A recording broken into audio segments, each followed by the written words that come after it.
Welcome to celloprofessor.com. Today I'm going to be talking about the hand position for the left hand and arm in cello technique, and this has been the source of some debate amongst cellists. The traditional position is the boxed position, or the square position in which the hands are at a 90-degree angle to the string. And there are many who advocate a slanted position on the cello, this way. Let me show you from the side. Square hand position with the thumb across from the second finger, and a more slanted hand position this way. Okay, you have different cellists, all of them play beautifully, who advocate both ways. So there really is no absolute right or wrong way. I guess it really comes down to, in the end, how you sound. And of course, if your teacher's telling you to do it some other way, then by all means follow your teacher's advice on that. I'm just showing you what I prefer and why. Just give you something to think about. Okay, and then there are a third group of cellists who advocate a middle position, one in which you use the best of both worlds. This way of technique is called hand rotation. Okay, so you would advocate a more slanted hand for your first two fingers, and then as you move towards 4, your hand is going to become more square. Here are some of the advantages to that. First of all, you can have a more balanced position. Advocates of hand rotation and the slanted hand position argue that the square position on the cello for first finger is not optimal because all of the weight is on this side of the finger, so that is out of balance. The position is out of balance. Okay, same for second finger. Works okay maybe for second and third finger, and especially works fine for fourth finger. But a truly balanced hand position is one in which the hand is slanted back on first finger and second finger, particularly. All right? And a balanced position is a more relaxed position. And then as you move to 4, you will box off the hand a little bit more in an effort to keep the hand more balanced, which is all in all better for vibrato and for a looser technique. Okay? So the first advantage is that the hand tends to be more balanced. Second advantage to hand rotation, and that is, if you look back at Basic Principles of Cello Technique at celloprofessor.com, I give a series of principles that I like to apply. One of them is divide up the work. If you advocate hand rotation, the rotating motion comes from the forearm pronating and supinating. Okay? And this pronating and supinating action actually originates from around the bicep area, here in the arm. So instead of just raising and lowering your fingers like this, you can assist them with the pronating and supinating action of the forearm. I can actually, if I move in close enough, you'll be able to see, I can actually raise and lower my fingers by pronating and supinating my arm, if you see there. This relieves a lot of the work in the forearm area here. Now, I've seen this actually clear up tendinitis in the bottom part of the forearm here and in the wrist area because there's simply less work being done by the tendons in here. If I take this simple little exercise, E, F, and G, and I do it all with my fingers,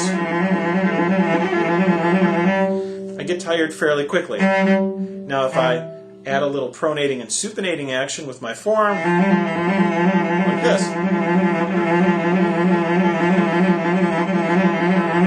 it really takes a while for me to get tired because I'm dividing up the work. I'm not just raising and lowering my fingers. I'm also using the pronating, supinating action of the arm with it. So what does this all look like? What is, if someone plays a piece?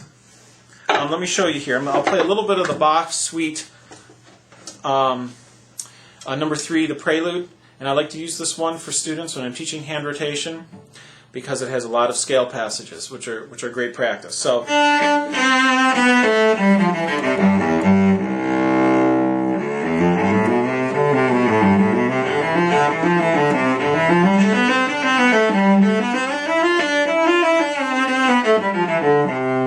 So you can see this type of thing. Let me show you from the side.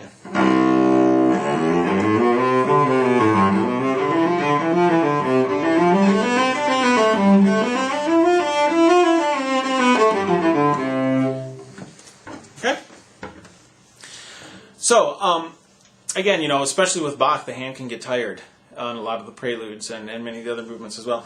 So the hand rotation actually can give you more endurance. Hand balance, dividing up the work.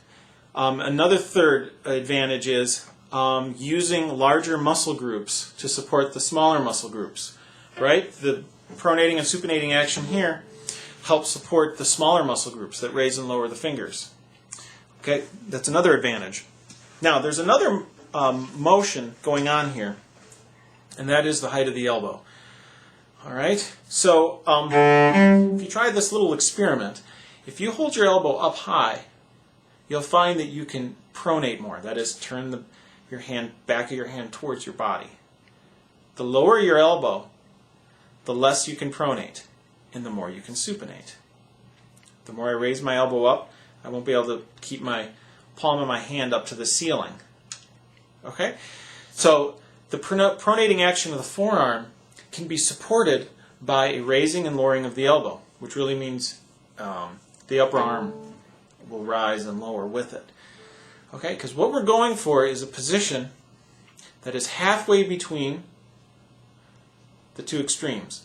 Okay? So let's say I need my fourth finger down on the string. Okay, I want to find a position with my elbow height that allows the hand to be halfway between the two extremes. In other words, what's the furthest distance I can supinate? What's the furthest distance I can pronate? What's halfway between them? Well, if my elbow's down, that would be a box position. Now, what about a slanted position? The most comfortable position for the forearm when it's slanted is when the elbow raises up a little bit. That increases the distance that I can pronate and decreases the distance I can supinate. Halfway between those two extremes is a slanted hand position with my elbow up. So when you raise and lower your elbow in conjunction with pronating and supinating with the forearm, you can help keep the forearm very relaxed in the process so that the hand position is always halfway between the two extremes. I hope I've explained that well enough. It's a little tricky to explain. Okay, so that's another advantage.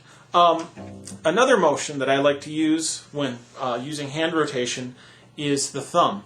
And this only applies to slower playing. But what you can do, and I'm going to move my head a little out of the way here, is when vibratoing on first finger, I like to keep my thumb across from one, and as I move down, I move my thumb up. And that helps greatly with vibrato.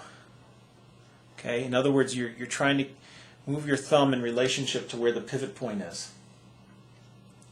Just like this. And when I'm playing quickly, I prefer the thumb to be across from first finger, because I think that's the most natural position for the thumb. That's where it defaults to. That's the default position. What I call the anatomically natural position. It's not the greatest term for it, but that's what I call it. The default position for a particular part of your body. In this case, the thumb is across from first position. That is the loosest position for the thumb. When the thumb is loose, the hand is loose. If the thumb is tight, if it leaves its anatomically natural position, it tends to make the hand tight. So I prefer with fast playing, where you really need to keep your fingers loose, I prefer it to be across from the first finger. But when playing slow, I like to move it so that I am closer to the pivot point for each finger for vibrato, which helps with the freedom of the motion in vibrato quite a bit.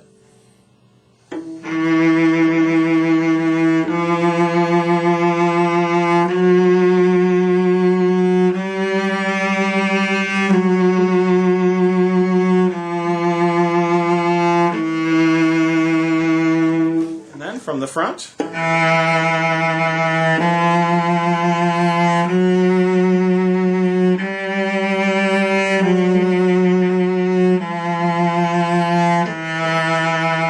So I let the elbow follow and the thumb adjust as well. So this is very much a fluid technique. It's not static. In other words, it's not a fixed position. It's changing. And that's why it's a little more advanced. And then again with fast playing, the rotation is simply less because you don't have as much time for it, and I like to keep my thumb by first finger. So